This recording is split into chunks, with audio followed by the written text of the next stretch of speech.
Hello guys, स्वागत है आपका हमारे चैनल में। और आज हम आपको बताने चल रहे हैं आपको C U E T P G का फॉर्म किस तरह से भरना है। तो सबसे पहले आपको C U E T P G search कर लेना है गूगल पे। तो इस तरह से ओपन होके आ जाएगा। तो सबसे पहला common university entrance test C U E T P G, इस पर क्लिक करना है। इस पर क्लिक करते ही इस तरह से जो है कोई कुछ वेबसाइट खुल के आ जाएगी। तो आपको यहाँ पे welcome to C U E T P G 2025 portal, इस पर क्लिक करते ही आपको इस तरह का टैब आपके सामने ओपन होके आ जाएगा। तो यहाँ पे आप देखेंगे कि लेफ़्ट साइड में जो है apply for online registration, fill online application form, pay examination fees, इसके नीचे है कि न्यू कैंडिडेट रजिस्टर हेयर। तो आपको न्यू कैंडिडेट रजिस्टर हेयर पे क्लिक कर देना है। तो इस तरह से जो फॉर्मेट ओपन होके आ जाएगा आपके सामने, इसमें देखिए प्लीज़ रीड द इंस्ट्रक्शन लिखा हुआ है।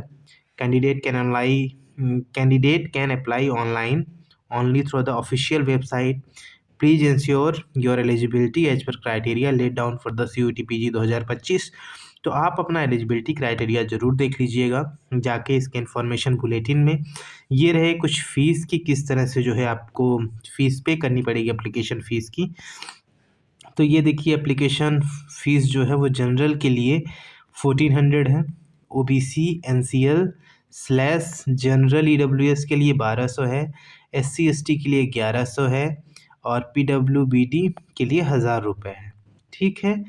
और अगर आप एडिशनल पेपर ऐड करते हैं उसमें तो 700 जनरल का ऐड हो जाएगा उसमें, 14 + 700 600 जो है ओ बी सी और ई डब्ल्यू एस में ऐड हो जाएगा। तो अगर आपको 1200 का था तो अगर आप और सब्जेक्ट ऐड करेंगे तो उसका 600 एक्स्ट्रा लग जाएगा। तो इस तरह से बाकी सबका 600 एक्स्ट्रा लगेगा।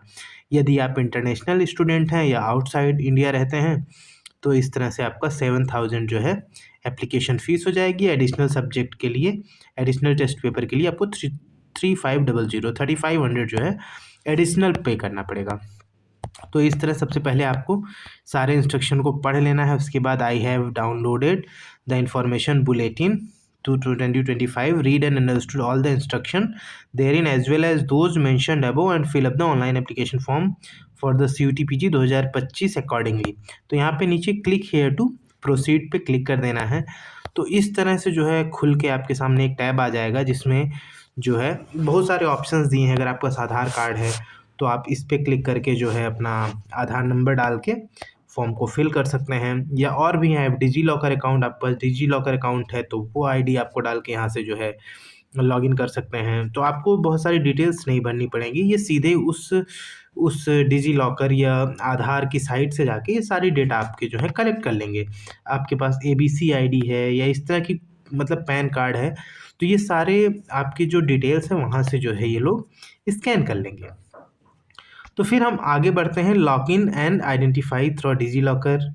यहाँ पे आप आधार, मेन तो लोग आधार ही चूज करेंगे। आधार चूज करके आप जो है यहाँ पे आधार नंबर यहाँ पे फिल कर दीजिएगा। यहाँ पे क्लिक हियर टू प्रोसीड पे क्लिक कर दीजिएगा। उसके बाद आपका अगला टैब सामने खुल के इस तरह से आ जाएगा। तो इसमें जो है सबसे पहले ऊपर आपको कैंडिडेट नेम डालना होगा, आपका अपना नाम, फादर्स या गार्जियन नेम आपको डालना होगा। सेकेंड में मदर्स नेम, आपकी माता जी का नाम। डेट ऑफ बर्थ ध्यान से भरिएगा, डेट, मंथ, उसके बाद ईयर। नेशनैलिटी में इंडियन, अगर आप इंटरनेशनल स्टूडेंट हैं तो आप इंडियन नहीं डालेंगे। ईमेल एड्रेस में आप अपनी ऐसी ईमेल आईडी डालिएगा जिसमें स्पेस खाली हो, मेल वगैरह जा रहे हों।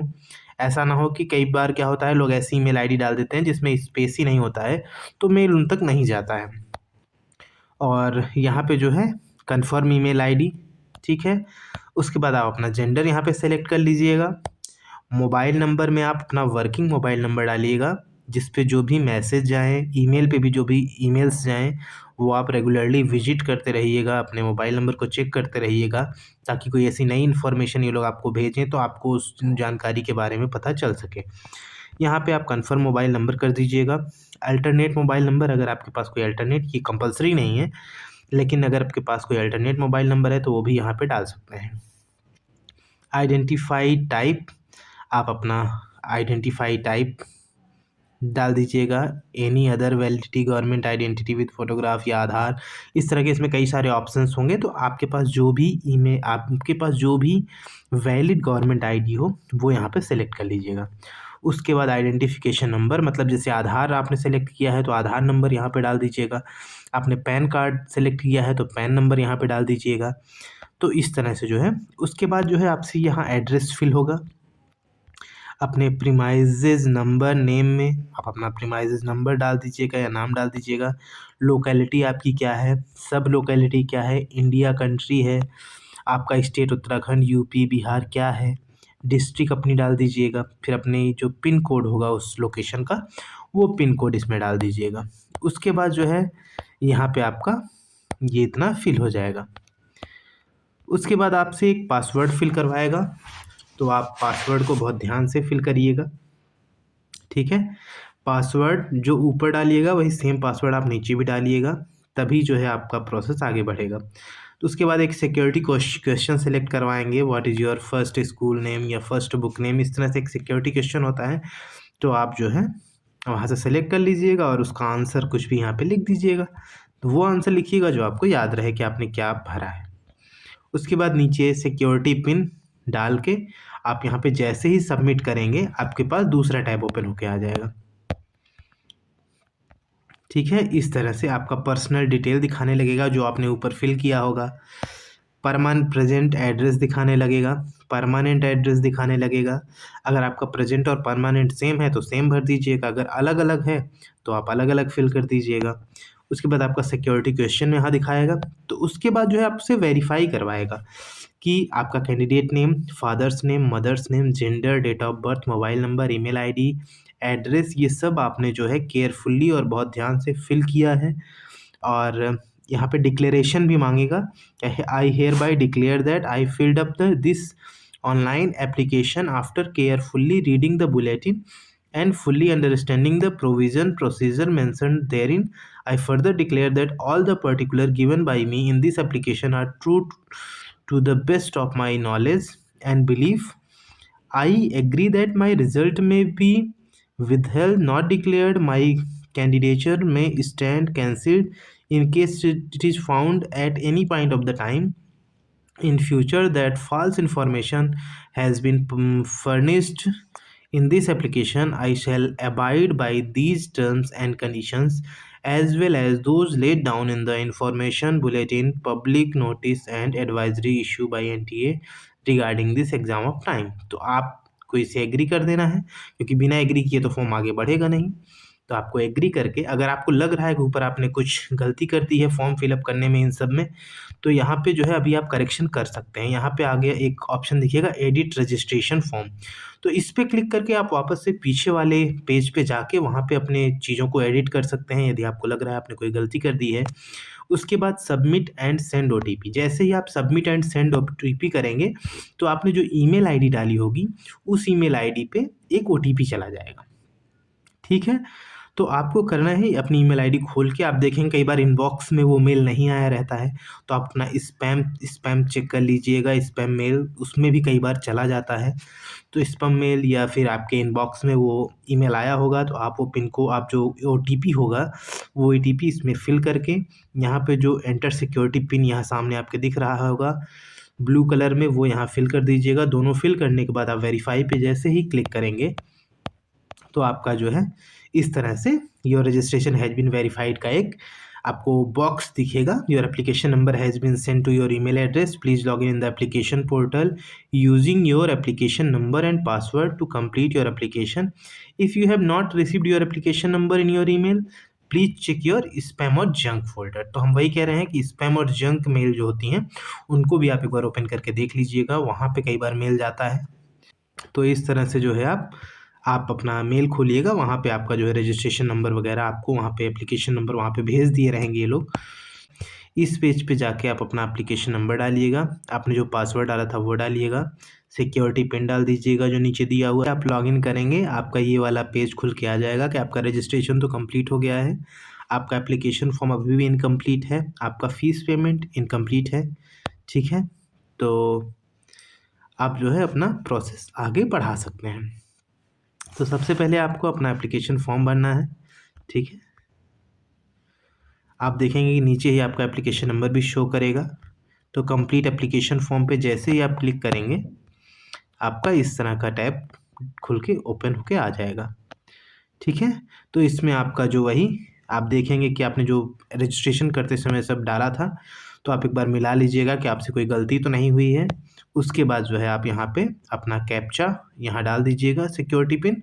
उसके बाद आई एग्री पे क्लिक करिएगा। आई एग्री पे जैसे ही क्लिक करेंगे, आपका आगे का फॉर्म खुल के आ जाएगा, ठीक है। तो आई एग्री पे जैसे ही आप क्लिक करेंगे, यहाँ साइड में सेव एंड नेक्स्ट का ऑप्शन है येलो कलर में, आप उस पर क्लिक करेंगे तो इस तरह से अगला पेज आपके सामने ओपन होके आ जाएगा। आप यहाँ पे जो है अपना नेम और ये सब जो आप रजिस्ट्रेशन के टाइम पे डाले थे, एक बार फिर से चेक कर लीजिएगा क्या वो सब सही है या नहीं। और जैसे जनरल ईडब्ल्यूएस में आप कर रहे हैं या ओबीसी में कर रहे हैं, name of authority, issuing the category certificate, आपका कैटेगरी सर्टिफिकेट कौन इशू किया है, सेंट्रल या फिर आपका स्टेट या कौन सी बॉडी, स्टेट ऑफ डोमिसाइल मतलब आपका बर्थ कहाँ पे हुआ, आप कहाँ पे आपकी पैदाइश है, किस स्टेट में आपका जन्म हुआ है, आर यू डायबिटिक, डायबिटिक हैं या नहीं, तो आप हैं तो ठीक है, नहीं है तो नो लिखिएगा, अगर हैं तो यस डालिएगा। स्टेटस ऑफ एम्प्लॉई, आप एम्प्लॉयमेंट का स्टेटस यहाँ पे डाल दीजिएगा, एम्प्लॉयड हैं या अनएम्प्लॉयड हैं। डेट ऑफ बर्थ अपना अच्छे से एक बार फिल कर लीजिएगा। Father, guardian name, guardian mobile number कोई कंपलसरी नहीं है, अगर आपके पास हो तो आप फिल कर दीजिएगा। कैटेगरी में अपना कैटेगरी सेलेक्ट कर लीजिएगा। कैटेगरी सर्टिफिकेट, अपना कैटेगरी सर्टिफिकेट का नंबर डाल दीजिएगा। कैटेगरी सर्टिफिकेट इश्यू डेट, किस डेट में वो कैटेगरी सर्टिफिकेट इशू हुआ है। उसके बाद आइडेंटिफिकेशन नंबर अपना डाल दीजिएगा, ठीक है। उसके बाद यहाँ पे आर यू PWBD या PWD, annual income of parent guardian, आपके मम्मी पापा का जो भी फैमिली इनकम हो वो यहाँ पे जो है डाल दीजिएगा, जैसे 1 लाख, 2 लाख, 4 लाख, 6 लाख जो भी हो। और ये रहा कैप्चा, इस कैप्चा को यहाँ पे डाल के आई एग्री पे क्लिक करिएगा और यहाँ पे सेव एंड नेक्स्ट कर दीजिएगा, ठीक है। तो इस तरह से अगला टैब आपके सामने ओपन होके आ जाएगा। Do you belong to below poverty line, अगर करते हैं तो यस, नहीं करते हैं तो नो। वार्ड ऑफ डिफेंस, आप डिफेंस पर्सनल या एक्स सर्विसमैन से मतलब, तो आपको यस है तो यस करिएगा, नो है तो नो करिएगा। स्पोर्ट्स कोटा क्लेम करना चाहते हैं, अगर आप स्पोर्ट कोटा क्लेम करना चाहते हैं तो यहाँ पे यस भर दीजिएगा, नहीं तो नो। कश्मीरी माइग्रेंट हैं तो यस या no. Claim for NCC quota, हाँ अगर आपने एनसीसी ज्वाइन वाइन किया था तो अपना कोटा यहाँ पे क्लेम कर सकते हैं, यस या no. Are you ward of university employ, yes और नो आप अपना फिल कर दीजिएगा। इस तरह से कैप्चा फिल करके आई एग्री पे क्लिक करेंगे और यहाँ पे सेव एंड नेक्स्ट पे क्लिक करेंगे तो ये अगला आपके सामने ओपन होके आ जाएगा टैब। अब आपको करना ये है, यहाँ पे सेलेक्ट करना है अप्लाई फॉर, तो आप CVT PG 2025 के लिए अप्लाई कर रहे हैं। अपना एग्ज़ाम सेंटर में सबसे पहले आप स्टेट सेलेक्ट करेंगे, उसके सामने आप उस स्टेट की सिटी सेलेक्ट करेंगे। जैसे आपने उत्तराखंड सेलेक्ट किया है तो यहाँ देहरादून उसकी एक सिटी है, और भी सिटी वगैरह होंगी वहाँ पे। उत्तर प्रदेश सेलेक्ट करते हैं तो यहाँ वाराणसी, प्रयागराज, लखनऊ, कानपुर इस तरह का कुछ आता। तो दूसरा भी जैसा कि इसमें उत्तराखंड फिल किया गया है, इसमें हल्द्वानी फिल किया गया है। मतलब कि आप पहले स्टेट सेलेक्ट करेंगे, उसके बाद उसके सामने वो किस सिटी में आपको चाहिए। फादर, गार्जियन, एजुकेशन, आपके फादर जो हैं वो क्या पढ़ाई लिखाई किए हैं, डॉक्टरेट किए हैं, यूजी किए हैं, पीजी किए हैं, वो आप यहाँ डाल दीजिएगा। क्या ऑक्यूपेशन है, एग्रीकल्चर है या प्राइवेट जॉब है या गवर्नमेंट एम्प्लॉई हैं, वो फिल कर दीजिएगा। मदर ग्रेजुएट है, पोस्ट ग्रेजुएट हैं या फिर नहीं पढ़ी हुई हैं, तो वो यहाँ पे फिल कर दीजिएगा।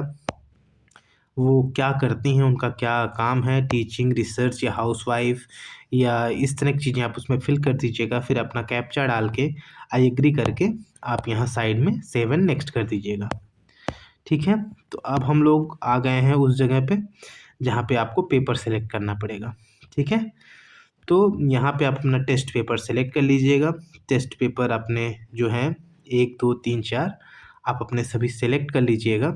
उसके बाद जो है आप एक बार देख लीजिएगा एलिजिबिलिटी अपनी, किस किस टेस्ट पेपर को आप फिल कर सकते हैं या फिल करना है, वो देख के एक बार अच्छे से आप उसको समझ लीजिएगा। उसके बाद ये कैप्चा डाल के आई एग्री करके यहाँ पे, और यहाँ जाके आप सेव एंड नेक्स्ट कर देंगे।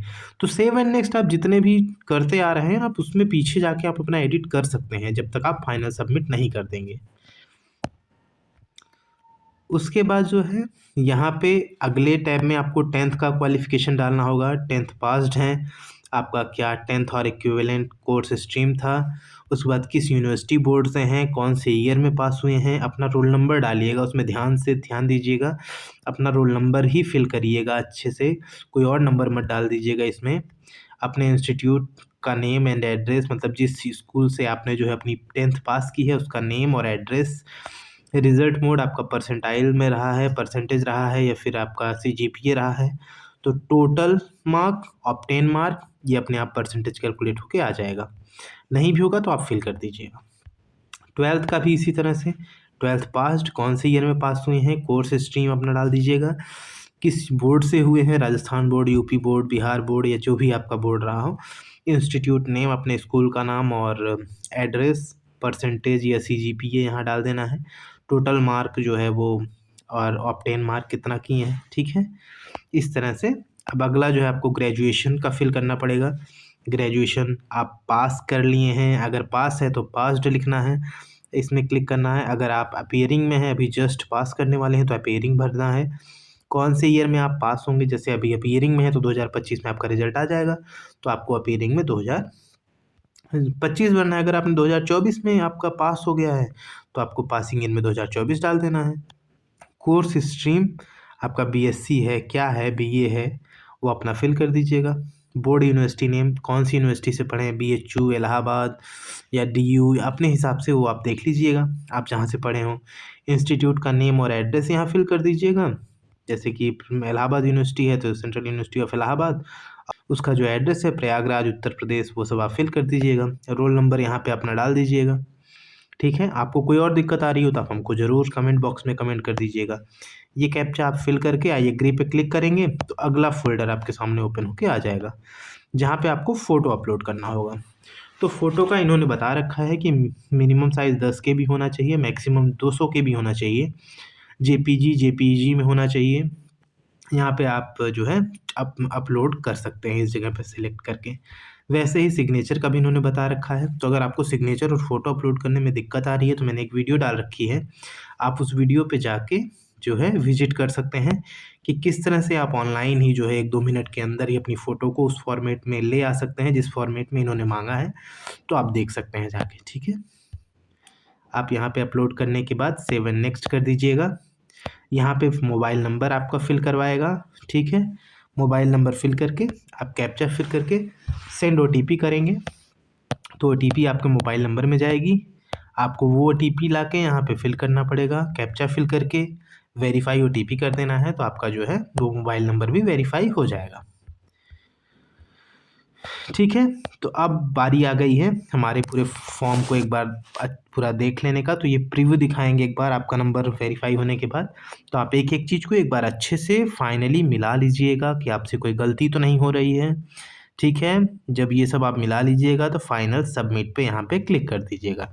अगर कोई गलती हो तो आप जाके उस जगह पे उसको एडिट कर लीजिएगा। जब आपको लगे कि हाँ सब कुछ सही फिल कर दिए हैं, तो यहाँ कोने में फाइनल सबमिट पे आपको क्लिक करना होगा। फाइनल सबमिट में जैसे ही आप क्लिक करेंगे तो ये रिव्यू पेज में आपसे जो है वो फिलअप करवाएंगे कि हम जो है सब कुछ ध्यान से भरे हैं, my name, mother's name, mobile number, course, date of birth, gender, email, subject, father's name, address, exam city. जब सब कुछ हो जाएगा तो आई एग्री पे क्लिक करके आपको फाइनल सबमिट करना है। अगर आपसे कोई भी गलती हुई है तो बैक जाके आप जो है उसको एडिट कर लीजिएगा, नहीं तो करेक्शन डेट्स में आपको करेक्ट करना पड़ेगा उसको जाके।